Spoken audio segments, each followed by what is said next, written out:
不要！你不把造化地元功，秦魂翼，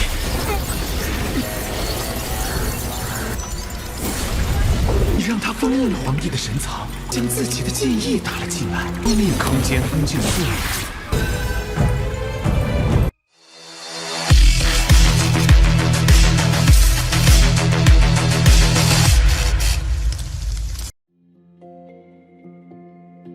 Halo semuanya, selamat datang di Ruang Sinema. Bagaimana kabar kalian semua? Semoga selalu sehat dan baik-baik saja. Pada hari ini kita akan kembali melanjutkan series Donghua Tales of Herdingot episode terbarunya, yang mana ini adalah episode yang ke-94-nya. Tanpa berlama-lama, langsung saja kita mulai alur ceritanya.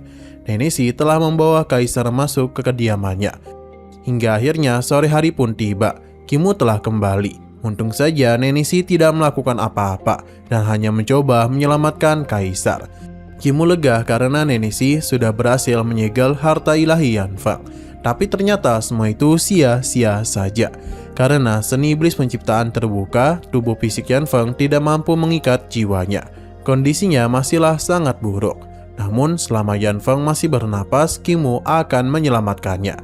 Hanya saja fungsi fisik Yanfeng mulai menurun. Pengobatan pun mulai mereka lakukan. Satu-satunya cara memasukkan obat secara paksa hanyalah dengan teknik akupuntur. Nenesi juga ikut memberikan bantuan. Dalam sekejap, Kimu berhasil membuat ramuan obat dan memberikannya langsung kepada Yanfeng. Proses ini berlangsung hingga hari pun mulai agak gelap. Nenesi menjadi panik, pasalnya jika malam tiba, tubuhnya akan diambil alih oleh Li Tianxing. Kimu tidaklah menyadari hal itu dan saat mencoba memanggil Nenesi, ia sudah tidak ada di sisinya. Suasana dari tempat itu seketika berubah. Kimu sudahlah menyadari kalau hari sudah gelap. Sekarang Nenesi telah menjadi si Yoyu yang jiwanya dikuasai oleh Li Tianxing. Kimu mencoba menghentikannya karena ia tahu Li Tianxing adalah mantan ketua sekte iblis surgawi. Li Tianxing hanya tertawa. Pasalnya ia sudah mati dan bukan lagi anggota dari sekte tersebut. Jadi Denny tidaklah perlu mendengarkan perkataan Kimu yang memintanya untuk menyerahkan Kaisar, sebab dia itu akan menjadi permaisurinya. Kimu mencoba untuk fokus karena jika sampai jarum ini terlepas, maka Kaisar akan kembali dalam bahaya. Ia mencoba mencari titik lemah dari Li Tianxing dan apa yang sebenarnya dia inginkan. Li Tianxing pun masuk dan kekuatan yang dia miliki tidak main-main. Kimu bahkan kesulitan untuk bisa bergerak, tapi dia mencoba untuk meletakkan jarum ini. Ini merupakan aura menindas dari seorang Grandmaster alam jembatan ilahi. Berhubung Kimu tidak mau menyerahkan Kaisar, maka Li Tianxing akan merebutnya secara paksa. Namun Kimu berhasil meletakkan jarum terakhir dan sesuatu yang menakjubkan pun terjadi. Melihat hal itu seketika saja membuat Li Tianxing terdiam. Pasalnya ini penciptaan Yang Gong Bumi. Saking hebatnya itu, Li Tianxing tidak jadi menyerang Kimu. Pasalnya dia tertarik kepada Yuan Gong Bumi karena lahan itu merupakan pengganti ramuan, memupuk jiwa purba dengan energi vital bumi. 不要！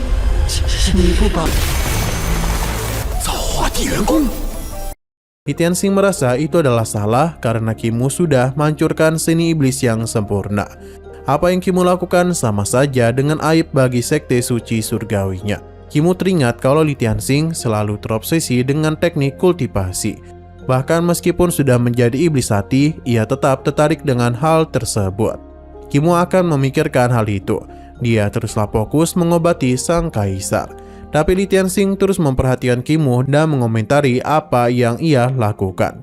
Ia berpikir Kimu hendak menggunakan teknik Dewa Hantu Penciptaan. Hingga ia sadar kalau Kimu menggunakan kekuatannya untuk menstabilkan jiwa orang lain. Hal tersebut berhasil menyatukan kembali jiwa Yanfeng. Li Tianxing akan melihat hal itu sampai selesai. Ia teringat dulu mengolah kitab suci iblis surgawi agung dan mencuri dari orang lain. Karena demi menjadi lebih kuat, dia mengambil apa yang dimiliki oleh kultivator lain. Sekarang Kimu merupakan kultivator batin. Meskipun kecepatan kultivasinya lambat, tapi jiwa dan tubuhnya sudah stabil. Dan yang paling hebat adalah bakat bawaan seseorang. Metode kultivasinya dapat meningkatkan bakatnya. Tidak terasa pagi hari sudah tiba, dan sekarang jiwa Li Tianxing akan menghilang. Sebelum itu, dia sudahlah sadar kalau Qi Mu sengaja menggunakan beberapa trik agar ia merasa tertarik. Li Tianxing mengakui kalau malam ini Qi Mu memang berhasil lolos, namun tidak untuk malam nanti, karena mereka akan dirinya habisi. Saat itulah Li Tianxing menghilang dan Xiao Yu kembali. Ia khawatir dengan kondisi Qi Mu. Qi Mu menenangkannya karena ia berhasil membuat Li Tianxing tertarik. Selain itu dia lega karena telah berhasil memulihkan jiwa kaisar. Sekarang dia akan melepaskan teknik istana iblis surgawi penciptaan, agar ia tahu apakah tubuh fisik Kaisar Yanfeng mampu mengikat jiwanya kembali. Proses pun telah dimulai. Untuk saat ini tidak terjadi apa-apa sampai pada akhirnya hal yang mengejutkan pun terjadi. Pasalnya, gerbang Youdu pun muncul karena 2 dari 3 jiwa dan 7 roh Yanfeng berusaha meninggalkan tubuhnya. Qi Mu tidak akan membiarkan hal tersebut terjadi. Sebuah teknik pun dia gunakan untuk menahan hal ini. Perlahan pasti rencana Qi Mu pun berhasil dan mengusir gerbang Youdu. Kondisi kaisar saat ini sangatlah lemah. Ia tidaklah mampu mengikat jiwa-jiwanya. Setidaknya butuh 2 hari lagi bagi Qi Mu untuk bisa menyembuhkan jiwa kaisar. Tapi yang menjadi masalah di sini adalah Li Tianxing. Qi Mu pun bingung harus menggunakan teknik apa lagi untuk bisa membuatnya tertarik.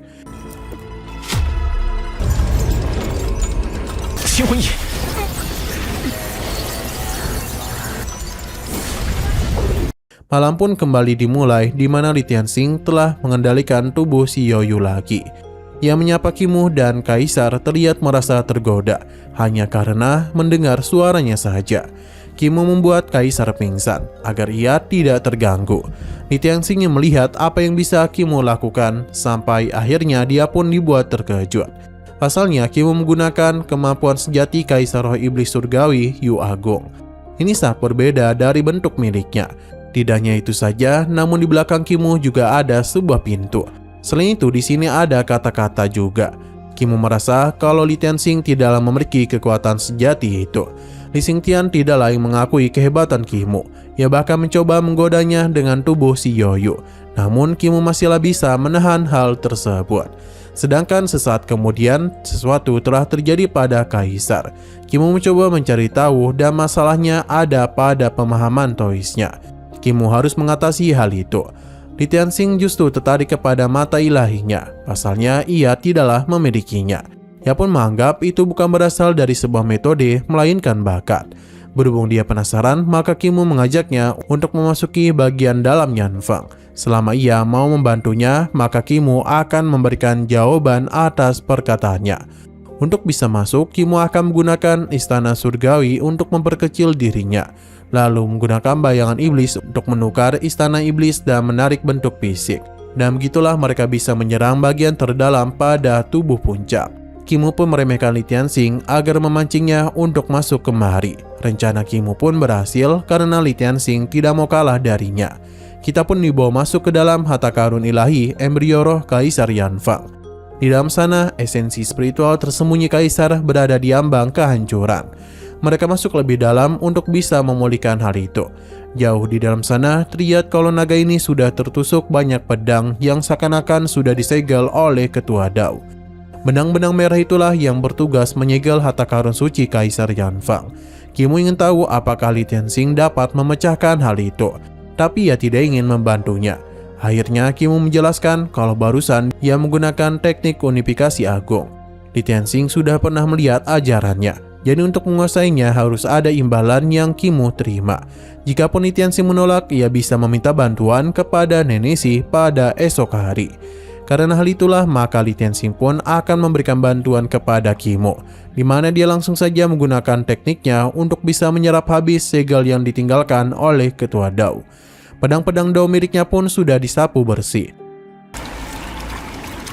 你让他封印了皇帝的神藏，将自己的剑意打了进来，地面空间封禁术。